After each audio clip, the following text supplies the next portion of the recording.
ಒಂದು ದೋಣಿಯಲ್ಲಿ 5 ಜನ ಪ್ರಯಾಣ ಮಾಡ್ತಾ ಇರ್ತಾರೆ. ನದಿಯ ಮಧ್ಯದಲ್ಲಿ ದೋಣಿ ಒಳಗೆ ನೀರು ಬರಲು ಪ್ರಾರಂಭ ಆಗುತ್ತೆ. ಅವಾಗ ಎಲ್ಲರೂ ದೋಣಿಯಿಂದ ಹಾರಿ ಈಜಿ ದಡ ಸೇರ್ತಾ ಇರ್ತಾರೆ. ಆದರೆ ಒಬ್ಬ ವ್ಯಕ್ತಿ ಮಾತ್ರ ದೋಣಿಯಲ್ಲಿ ಕುಳಿತು ದೇವರ ನಾಮಸ್ಮರಣೆ ಮಾಡ್ತಾ ಇರ್ತಾನೆ. ಅವಾಗ ನಾವಿಕ ಹೇಳ್ತಾನೆ, ಬೇಗ ಬಾಪ, ದೋಣಿ ಮುಳುಗೋಗುತ್ತೆ, ದಡ ಸೇರ್ಕೋ, ಇಲ್ಲಾಂತ ನೀನು ಸಾವನ್ನಪ್ತೀಯ ಅಂತ. ಆದರೆ ಆ ಭಕ್ತ ಹೇಳ್ತಾನೆ, ಇಲ್ಲ, ನಾನು ದೇವರ ತುಂಬ ನಂಬಿದ್ದೀನಿ, ನಾನು ದೇವರ ನಾಮಸ್ಮರಣೆ ಮಾಡ್ತಾ ಇರ್ತೀನಿ, ದೇವರು ಕಾಪಾಡ್ತಾನೆ, ನೀವೆಲ್ಲ ಹೋಗಿ ಅಂತ ಹೇಳ್ತಾನೆ. ಸ್ವಲ್ಪ ಸಮಯದ ನಂತರ ಒಂದು ಹಡಗು ಬರುತ್ತೆ.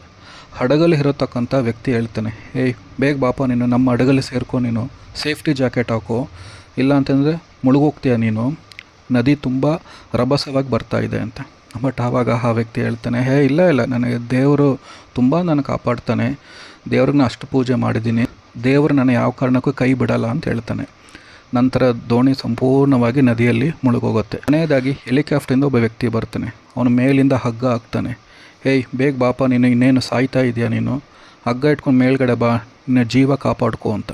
ಆದರೆ ಅವಾಗ ಹೇಳ್ತಾನೆ, ಇಲ್ಲ, ನಾನು ಸತ್ರು ಪರವಾಗಿಲ್ಲ, ದೇವರು ನನ್ನ ಕಾಪಾಡ್ತಾನೆ, ನನ್ನ ಯಾವ ಸಹಾಯ ಬೇಡ ಅಂತ ಹೇಳ್ತಾನೆ. ನಂತರ ಅವನು ಸಾಯ್ತಾನೆ. ಸತ್ತ ಮೇಲೆ ಸ್ವರ್ಗದಲ್ಲಿ ಯಾರನ್ನ ಅವನು ಪ್ರತಿನಿತ್ಯ ಪೂಜೆ ಮಾಡ್ತಾ ಇದ್ದ, ಆ ದೇವ್ರ ಮೇಲೆ ಕೋಪಗೊಂಡು ಕೇಳ್ತಾನೆ, ಏನಪ್ಪ ದೇವರೇ, ನಾನು ನಿನಗೆ ಇಷ್ಟೊಂದು ಪೂಜೆ ಮಾಡ್ತಾ ಇದ್ದೆ, ಇಷ್ಟೊಂದು ನೈವೇದ್ಯಗಳನ್ನ ಕೊಡ್ತಾ ಇದ್ದೆ, ಮಂತ್ರೋಪಚಾರಗಳನ್ನ ಹೇಳ್ತಾ ಇದ್ದೆ, ಆದರೂ ಸಹ ನನಗಿಂತ ದುರ್ಮರಣ ಯಾಕಪ್ಪ ಕೊಟ್ಟೆ ಅಂತ. ಆವಾಗ ದೇವರು ಹೇಳ್ತಾನೆ, ಅಯ್ಯೋ ಮುಟ್ಟಾಳ, ನಾನಿನ್ನು ಕಾಪಾಡಬೇಕು ಅಂತ ಬೇರೆ ಬೇರೆ ರೂಪದಲ್ಲಿ 3 ಬಾರಿ ಬಂದೆ. ಒಬ್ಬ ನಾವಿಕನಾಗಿ, ಹಡಗಲ್ಲಿ, ಹೆಲಿಕಾಪ್ಟರಲ್ಲಿ ಸಹ ಬಂದೆ. ಆದರೆ ನಿನ್ನ ಹಠದಿಂದ, ಓವರ್ ಕಾನ್ಫಿಡೆನ್ಸಿಂದ ನೀನು ಯಾರ ಮಾತು ಕೇಳಿಲ್ಲ. ಆ ಕಾರಣಕ್ಕೆ ಇವತ್ತಿನ ಸಾವನ್ನಪ್ಪಿದೆಯಾ, ನರಕಕ್ಕೆ ಹೋಗುವಂತ.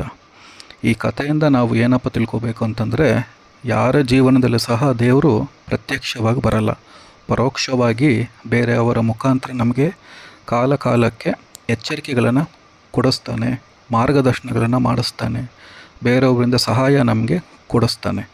ಆ ಸಮಯದಲ್ಲಿ ಅವರ ಮಾತನ್ನು ಕೇಳೋದು, ಅವರ ಮಾರ್ಗದರ್ಶನ ಕೇಳಿದಾಗ ನಮ್ಮ ಜೀವನ ಉದ್ಧಾರ ಆಗುತ್ತೆ. ಇಷ್ಟು ಹೇಳಿ ನಾನು ಈ ಮಾತನ್ನ ಮುಗಿಸ್ತಾ ಇದ್ದೀನಿ. ಓಂ ಕೃಷ್ಣಾಯ ವಾಸುದೇವಾಯ ಹರಯೇ ಪರಮಾತ್ಮನೆ ಪ್ರಣತಃ ಕ್ಲೇಶನಾಶಾಯ ಗೋವಿಂದಾಯ ನಮೋ ನಮಃ. ಶುಭರಾತ್ರಿ.